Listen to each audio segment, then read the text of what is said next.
हनुमान जी का नाम आते ही शक्ति, भक्ति और समर्पण का विचार मन में आता है।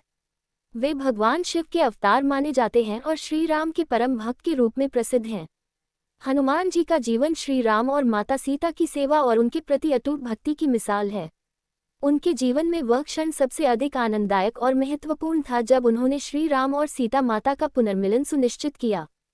हनुमान जी का यह अद्वितीय कार्य उस समय शुरू हुआ जब रावण ने माता सीता का अपहरण कर लिया और उन्हें लंका ले गया।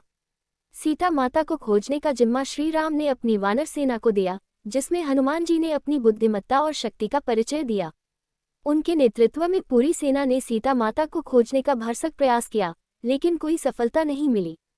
हनुमान जी को जटायु से सीता माता की स्थिति का पता चला और वे समुद्र पार लंका पहुंचे। लंका में हनुमान जी ने कई अद्भुत पराक्रम किए। उन्होंने अशोक वाटिका में माता सीता से भेंट की और उन्हें श्री राम की ओर से संदेश दिया। माता सीता की व्यथा को सुनकर हनुमान जी भावुक हो गए और उन्हें सांत्वना दी। उन्होंने सीता माता को श्री राम की अंगूठी दी, जो उनके आने का प्रमाण थी।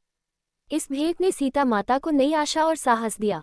इसके बाद हनुमान जी ने लंका में रावण के दरबार में अपना पराक्रम दिखाया, जिससे रावण की शक्ति और अहंकार को चुनौती दी। उन्होंने लंका में आग लगाए और वहां से सकुशल लौट आए।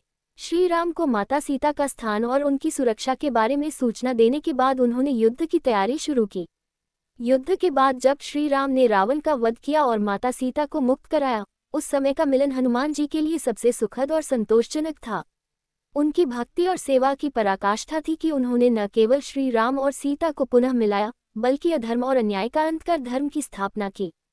इस मिलन के समय हनुमान जी का हृदय प्रेम, भक्ति और प्रसन्नता से भर गया। श्री राम और सीता माता ने उन्हें अपने परिवार के सदस्य की तरह अपनाया और उनके समर्पण को अमर बना दिया। हनुमान जी के इस पराक्रम और भक्ति का वर्णन रामायण और अन्य ग्रंथों में विस्तार से मिलता है। उनका ये कार्य ये संदेश देता है कि सच्ची भक्ति में शक्ति, बुद्धि और कर्म का संगम होना चाहिए। उनके जीवन का हर पहलू ये सिखाता है कि जब समर्पण और धर्म का मार्ग अपनाया जाता है, तब असंभव भी संभव हो जाता है। हनुमान जी का श्री राम और सीता के प्रति प्रेम और समर्पण उन्हें भक्तों के लिए आदर्श और प्रेरणा का स्रोत बनाता है।